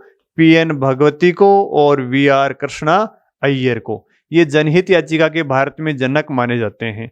और पहला जो मामला आया था जनहित याचिका का वो आया था हुसैन आरा बनाम बिहार राज्य का। हुसैन आरा नाम की एक महिला थी, वो जेल में 10 सालों से बंद थी, लेकिन उसके मामले की सुनवाई नहीं हो रही थी। यानी उसको बिना सुनवाई के, बिना दोषी सिद्ध किए हुए जेल में रहते हुए 10 साल गुजर गए थे। तो एक वकील थी कपिला हिंगोरानी, उन्होंने सुप्रीम कोर्ट में याचिका दर्ज की कि ऐसे हजारों की संख्या में लोग जेलों में बंद हैं जिनके मामलों की सुनवाई नहीं हो रही, बिना किसी अपराध के लिए दोषी सिद्ध हुए वो जेलों में सड़ रहे हैं। अगर इस हुसैन आरा को सजा होती तो भी इनको सजा उतनी नहीं होती जितनी इन्होंने जेल में अपनी जिंदगी गुजार ली है। जिस अपराध के लिए इन्हें जेल में बंद किया गया था उसमें अगर उनको सजा सुनाई जाती तो इनकी सजा 3-4 साल होती, जबकि ये बिना सुनवाई के 10 साल तक जेल में बंद हो गई। तो ऐसे जो हजारों कैदी हैं उनकी रिहाई की जाए या उनके मामलों की त्वरित सुनाई की जाए, इस वाद को न्यायालय ने सबसे पहले सुना था। और इस वाद के माध्यम से उच्चतम न्यायालय के द्वारा 40,000 कैदियों को रिहा किया गया था। यानी मामला तो केवल हुसैन आरा का था, लेकिन ये किससे जुड़ा हुआ था? कैदियों से जुड़ा हुआ था, एक समूह से जुड़ा हुआ था। भाई महिला तो एक ही थी, लेकिन इनका मामला किससे जुड़ा हुआ था? कैदियों से जुड़ा हुआ था। तो 40,000 ऐसे कैदियों को रिहा किया गया जिनके मामले की सुनवाई नहीं हुई, और उन्होंने 5 साल, किसी ने 10 साल, किसी ने 15 साल जेल में गुजार लिए। जितनी उनको सजा होती उससे ज़्यादा टाइम तो उन्होंने जेल में गुजार लिया। तो इस प्रकार का जो हुसैन आरा बनाम बिहार राज्य का जो विवाद था वो भारत में पहली जनहित याचिका मानी जाती है। और इसी प्रकार 1980 में भी एक पत्र याचिका सुप्रीम कोर्ट को प्राप्त हुई थी। एक पत्र प्राप्त हुआ था जो किसने लिखा था? सुनील बत्रा ने लिखा था। सुनील बत्रा दिल्ली की जेल में बंद थे और उन्होंने कहा कि हमारे साथ जेल में अमानवीय अत्याचार होते हैं, हमारे साथ जेल में क्या होते हैं? अत्याचार होते हैं। तो न्यायालय ने इनके पत्र को क्या मान लिया? इनके पत्र को याचिका मानकर उनकी सुनवाई की, और न्यायालय के द्वारा कहा गया कि भाई जेल में जो कैदी बंद हैं उनके साथ जेल में अत्याचार नहीं होने चाहिए, इनको हथकड़ी जेल में नहीं लगानी चाहिए। तो मामला तो सुनील बत्रा का था, लेकिन ये किससे जुड़ा हुआ था? कैदियों से जुड़ा हुआ मामला था, जेल में शारीरिक यातना से जुड़ा हुआ मामला था। और इस प्रकार के अन्य मामले भी हैं। इसी प्रकार 1982 में SP गुप्ता का जो वाद आया था, जिसको हम जजेज केस फर्स्ट मानते हैं, जजेज केस फर्स्ट मानते हैं। इसमें भी जजों की नियुक्ति के मामले में जनहित याचिका दायर की गई थी। तो भारत में अनेक जनहित याचिकाएं न्यायालय के सामने बाद में आने लगी। तो भारत में जनहित याचिका का जनक किसको माना जाता है? पीएन भगवती को माना जाता है, वीआर कृष्णा स्वामी अय्यर को माना जाता है। और पहली जनहित याचिका कौन सी मानी जाती है? हुसैन आरा बनाम भारत संघ बनाम बिहार राज्य 1980 की पत्र याचिका, जिसमें सुनील बत्रा का मामला आया था। 1982 में एसपी गुप्ता का मामला आया था, जिसको जजेज केस फर्स्ट मानते हैं। इस प्रकार और भी बहुत सारी याचिकाएं दिनों दिन भारत के उच्चतम न्यायालय में दर्ज की जा रही थी। जैसे एशियाड वर्कर्स केस था, एशियाड वर्कर्स वाद, और बंधुआ मुक्ति मोर्चावाद, बंधुआ मुक्ति मोर्चावाद। एशियाड वर्कर्स केस में कहा कि भाई बच्चों से मजदूरी नहीं करवाई जानी चाहिए, बच्चों से मजदूरी नहीं करवानी चाहिए। और बंधुआ मुक्ति मोर्चावाद में कहा कि न्यूनतम मजदूरी प्रत्येक मजदूर का हक है, न्यूनतम मजदूरी प्रत्येक मजदूर का हक है। तो इस प्रकार की अन्य जनहित याचिका भी समय समय पर दर्ज की गई थी। जनहित याचिका के माध्यम से उच्चतम न्यायालय के द्वारा जीवन के अधिकार का विस्तार किया गया था। उच्चतम न्यायालय के द्वारा जनहित याचिका के माध्यम से जीवन के अधिकार का भी विस्तार किया गया है। जैसे स्वच्छ पर्यावरण का अधिकार नागरिकों को दिया गया है। स्वच्छ पर्यावरण का अधिकार जो एमसी मेहतावाद में दिया था, एमसी मेहतावाद में स्वच्छ पर्यावरण का अधिकार दिया गया, जीवन के अधिकार माना गया है।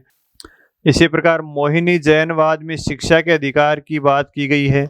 मोहिनी जैनवाद में शिक्षा के अधिकार को जीवन का अधिकार माना है। ओल्गा टेलिसवाद में आजीविका को अधिकार को जीवन का अधिकार माना है। आजीविका के अधिकार को जीवन का अधिकार माना है। कौन से वाद में? ओल्गा टेलिसवाद में। तो इस प्रकार बहुत सारी जनहित याचिकाएं न्यायालय में दायर की गई थी, जिनके माध्यम से अनुच्छेद 21 के तहत जीवन के अधिकार का विस्तार किया गया है। तो जनहित याचिकाओं के माध्यम से भ्रष्टाचार के मुद्दे भी सामने आने लगे, पर्यावरण संरक्षण से संबंधित मुद्दे भी सामने आए, और प्रशासनिक सुधार के मुद्दे भी जनहित याचिकाओं के माध्यम से सामने आए। बच्चों के, महिलाओं के अधिकारों का विस्तार भी जनहित याचिकाओं के माध्यम से किया गया था। उच्चतम न्यायालय की न्यायिक सक्रियता का एक माध्यम जनहित याचिका भी है, जिसके माध्यम से वो सरकार की और व्यवस्थापिका के कार्यों में हस्तक्षेप करता है। अब एक बात इसमें आपको मैंने बताई नहीं थी, जो न्यायिक पुनरावलोकन है, भारत में न्यायिक पुनरावलोकन का आधार क्या है? न्यायालय के द्वारा जो न्यायिक पुनरावलोकन किया जाता है उसका क्या आधार है? किस आधार पर न्यायपालिका न्यायिक पुनरावलोकन करती है? तो भारत में विधि द्वारा स्थापित प्रक्रिया के आधार पर न्यायिक पुनरावलोकन किया जाता है। भारत में न्यायिक पुनरावलोकन का आधार क्या है? भारत में न्यायिक पुनरावलोकन का आधार है विधि द्वारा स्थापित प्रक्रिया। यह आपको ध्यान में रखना है, कई बार पूछा गया है प्रश्न, विधि द्वारा स्थापित प्रक्रिया। न्यायिक पुनरावलोकन किसको बोलते हैं? भारत में न्यायिक पुनरावलोकन का आधार क्या है? विधि द्वारा स्थापित प्रक्रिया। अमेरिका में जो न्यायिक पुनरावलोकन का आधार है वो क्या है? विधि की उचित प्रक्रिया है। अमेरिका में क्या है? किस आधार पर न्यायिक पुनरावलोकन किया जाता है? अमेरिका में विधि की उचित प्रक्रिया। अमेरिका में विधि की उचित प्रक्रिया के माध्यम से न्यायिक पुनरावलोकन किया जाता है। और भारत में न्यायिक पुनरावलोकन कैसे किया जाता है? क्या आधार है? विधि द्वारा स्थापित प्रक्रिया। अब सवाल है कि विधि द्वारा स्थापित प्रक्रिया का अर्थ क्या है? तो इसमें दो चीजें आती हैं। न्यायपालिका क्या देखती है कि जो भी संस्था काम कर रही है उसको काम करने की शक्ति है या नहीं है। पहली बात तो ये देखती है कि उस संस्था को या व्यवस्थापिका को या सरकार को काम करने की शक्ति है या नहीं है। पहली बात तो ये देखती है। और दूसरी बात देखती है कि जो काम कर रही है उसमें उचित प्रक्रिया का पालन किया गया है या नहीं, प्रक्रिया का पालन किया है या नहीं किया। ये दो बातें देखती हैं विधि द्वारा स्थापित प्रक्रिया में क्या देखती है, जैसे संसद के द्वारा कोई विधि बनाई जाती है तो न्यायपालिका के द्वारा ये देखा जाता है कि संसद को उस विषय पर विधि बनाने की शक्ति है या नहीं है। पहली बात तो ये देखती है। दूसरी बात ये देखती है कि संसद के द्वारा जो विधि बनाई गई है उसमें प्रक्रिया का पालन किया जा रहा है या नहीं किया जा रहा है। तो भारत में उच्चतम न्यायालय के द्वारा न्यायिक पुनरावलोकन में विधि द्वारा स्थापित प्रक्रिया का पालन किया जाता है, जिसमें न्यायपालिका दो बातें देखती है। व्यवस्थापिका या कार्यपालिका के द्वारा कोई कार्य किया जा रहा है तो वो कार्य करने की उसकी शक्ति है या नहीं है, और जो कार्य किया जा रहा है उसमें प्रक्रिया का पालन किया जा रहा है या नहीं किया जा रहा है। तो ये भारत में न्यायपालिका की न्यायिक पुनरावलोकन का आधार है, विधि द्वारा स्थापित प्रक्रिया। लेकिन भारत में भी मेनका गांधीवाद के बाद में विधि की उचित प्रक्रिया के द्वारा न्यायिक पुनरावलोकन किया जाने लगा है। पहली बार मेनका गांधीवाद में इस आधार पर न्यायिक पुनरावलोकन किया गया था। तो विधि की उचित प्रक्रिया का क्या अर्थ होता है? भाई विधि द्वारा स्थापित प्रक्रिया में तो शक्ति देखते हैं कि काम करने की शक्ति है या नहीं है, प्रक्रिया का पालन हो रहा है या नहीं हो रहा है। यहाँ पे क्या देखते हैं, यहाँ पे जो विधि बनाई जा रही है क्या वो विधि सही है, क्या वो विधि प्राकृतिक न्याय के अनुसार है, वो गलत तो नहीं है। यानी विधि की भावना भी देखी जाती है, विधि की भावना देखी जाती है, या वो विधि विवेक के अनुसार है या नहीं है, वो विधि सही है या गलत है।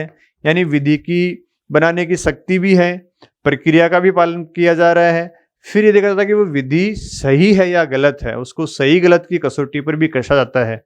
विधि बनाने की भावना क्या है, क्या वो विधि प्राकृतिक न्याय के अनुसार है क्या, तो इसको क्या बोलते हैं, विधि की उचित प्रक्रिया बोलते हैं। यानी विधि बनाई जा रही है उसकी भावना क्या है उसको भी इसमें देखा जाता है, और इसमें प्राकृतिक न्याय के सिद्धांत का पालन किया जा रहा है या नहीं किया जा रहा है, इसको भी इसके अंतर्गत देखा जाता है। जैसे मान लीजिए किसी व्यक्ति ने 10 रुपये का सामान चोरी कर लिया और उसको अपन फांसी चढ़ा रहे हैं, तो वो प्राकृतिक न्याय के अनुसार नहीं है। भाई व्यवस्थापिका के द्वारा एक कानून बना दिया गया कि भाई 10 रुपये की चोरी के लिए उसको फांसी चढ़ाया जाएगा। अब संसद को कानून बनाने की शक्ति भी है, प्रक्रिया का भी पालन किया है, लेकिन ये प्राकृतिक न्याय के अनुसार नहीं है। यानी वो विधि प्राकृतिक न्याय के अनुसार सही नहीं है, वो विधि उचित नहीं है। हालांकि शक्ति भी है, प्रक्रिया का भी पालन किया है, लेकिन वो विधि उचित नहीं कही जा सकती। वो विधि विवेक के अनुसार सही नहीं है, प्राकृतिक न्याय का उल्लंघन करती है। भाई प्राकृतिक न्याय तो यही कहती है कि जितना अपराध किया उतनी सजा दे दो। अब अपराध तो किया, छोटा सा सजा उसको मृत्युदंड की दे रहे हैं, तो वो प्राकृतिक न्याय के अनुसार नहीं है। इसको क्या बोलते हैं, विधि की उचित प्रक्रिया। यानी जो विधि बना रहे हैं वो उचित भी होनी चाहिए। तो भारत में न्यायिक पुनरावलोकन का आधार क्या है, विधि द्वारा स्थापित प्रक्रिया है। मेनका गांधीवाद में विधि की उचित प्रक्रिया का भी पालन किया। अब उच्चतम न्यायालय के न्यायाधीशों से संबंधित कुछ फैक्ट अपन देख लेते हैं, कई बार यहाँ से भी पूछ लेते हैं। तो भारत के उच्चतम न्यायालय के प्रथम मुख्य न्यायाधीश कौन थे? प्रथम मुख्य न्यायाधीश, उच्चतम न्यायालय के प्रथम मुख्य न्यायाधीश हैं हीरालाल जे कानिया, H.J. कानिया। प्रथम मुख्य न्यायाधीश थे हीरालाल जे कानिया। और उच्चतम न्यायालय की प्रथम न्यायाधीश महिला न्यायाधीश, उच्चतम न्यायालय में महिला न्यायाधीश कौन थी? फातिमा बीबी। कौन थी? फातिमा बीबी। और उच्चतम न्यायालय का ऐसा कौन सा मुख्य न्यायाधीश है जिसका सबसे लंबा कार्यकाल रहा है?